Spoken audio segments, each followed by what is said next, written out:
NFL scouts make about $95,000 a year.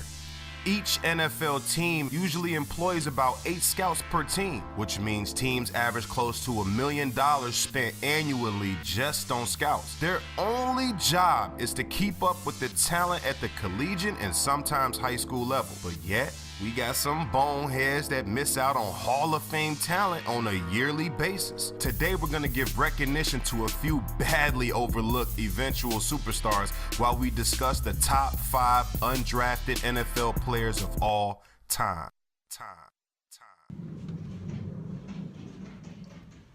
Football fans! What's new, what it do? OG the Beast here, and I'm introducing my new series to y'all. It's called Top 5. So if you're new, please subscribe and support the grind.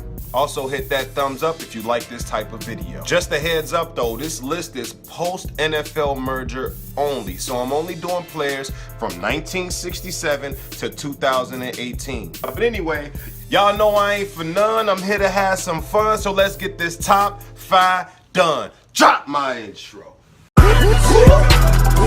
It's killer raps, we got the hottest staff. In 03, I made a dynasty like Robert Kraft. Number 5, London Fletcher. The Cleveland, Ohio native spent his collegiate years at John Carroll University, which is a D3 school. During his senior year, he piled up a school record 202 tackles on his way to earning D3 Linebacker of the Year. He eventually signed with the St. Louis Rams in '98, of course as an undrafted free agent, and never looked back. His first year as the starting middle linebacker, he had 138 tackles, 5 sacks, and 4 interceptions.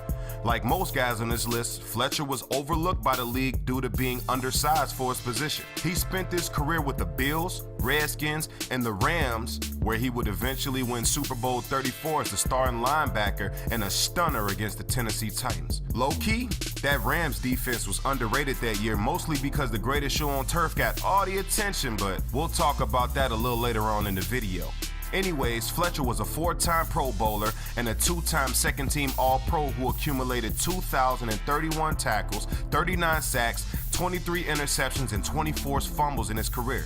Quick comparison to give you guys an idea of his dominance. You guys know Brian Urlacher, right? He had 1,353 tackles and 41.5 sacks in his career. Numbers look pretty similar, don't they? London Fletcher was known for his extremely impressive streak of 215 consecutive games started. That ranks 6th all time. Yep, that's right. This dude never missed a game in his entire 16-year career. Hand clap for that one. He did eventually retire in 2013 and is a sure lock for the Hall of Fame in the near future. And you could book it. So go ahead, think I'm talking that nonsense. Y'all know what to do. Holla at me down in them comments. Now let's shoot to the next one.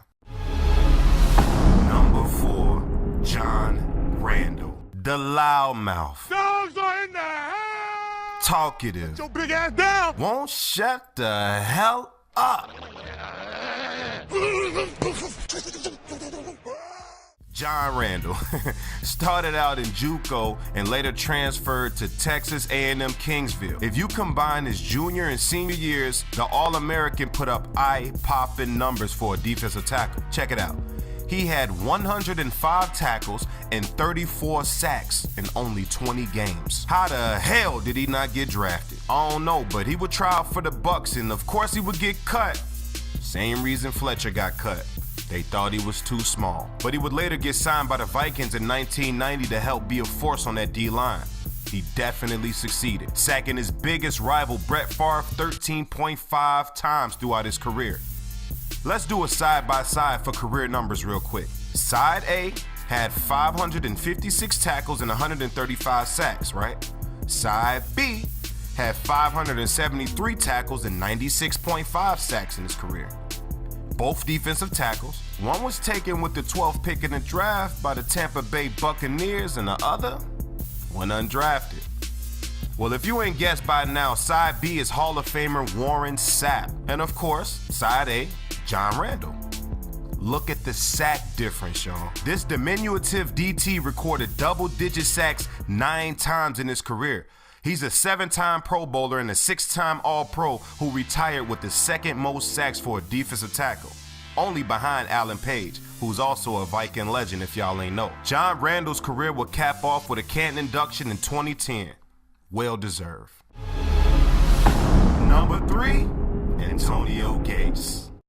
My number 3 undrafted player is the true definition of God-given talent. This dude was a basketball player at Kent State. The man never played a down of football before trying out for the Chargers in 2003. I repeat that one more time in case y'all ain't hear me. The man never played a down of football before trying out for the Chargers in 2003.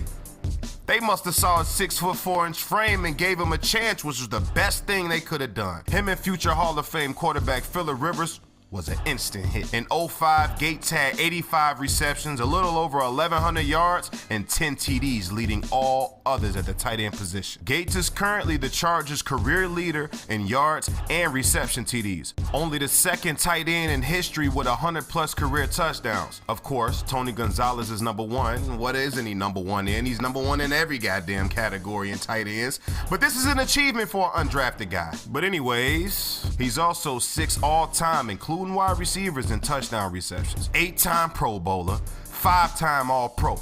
Currently a 38-year-old free agent with nothing left to prove. In my opinion, he shouldn't play another down of football. Anything more than his 927 receptions, 11,508 reception yards, and 114 TDs would be considered overkill at this point. Antonio Gates is a surefire first ballot, no hesitation. You can book it, mark it, stick it, Hall of Famer, no doubt about it. And if you got something to say about that, holla at me down in them comments, Jack. Y'all know what it is. Let's go to the next one. Number 2, Warren Moon. After going undrafted through 12 rounds in 1978, Moon signed with a Canadian Football League team called the Edmonton Eskimos. He ended up playing 5 of his 6 years in the CFL under head coach Hugh Campbell, winning the CFL's version of the Super Bowl called the Grey Cup 5 times. Mood eventually decided to test his opportunity in the NFL once again, which this time it started a bidding war. As we all know, the Oilers won the bidding war, but guess who their head coach was at the time? Hugh Campbell, the same coach he had in the CFL. Funny how things work because he would get fired the following year. Some tells me he was only hired to get Moon to the Oilers, but that's just my opinion. Anyways, Moon would go on to become a 9-time Pro Bowler, Offensive Player of the Year once, and also an All-Pro. He holds all passing records for the Oilers, who are known as the Tennessee Titans now. Moon later explained his reasons for going to the CFL by stating, "They wanted me to switch positions. Blacks weren't perceived as individuals smart enough to read defenses, understand schemes, and be the face of a franchise." Well, he proved all these idiots wrong by having 17 successful years in the NFL. If you combine his 23 years of CFL and NFL numbers, his career stats would be over 70,000 yards and 435 TDs, which would put him amongst the greatest of all time. The only thing that keeps Moon out of the top slot on my list is his lack of postseason success. He never won the big one and had a record of 3-7 in the playoffs, including his famous heartbreak in the early 90s. Moon needs 3 yards, has the time, throws, it is intercepted. Buffalo has the ball. Nate Odoms. This is for the win. This is to advance in the playoffs to Pittsburgh.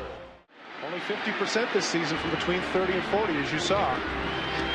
It is right down the middle.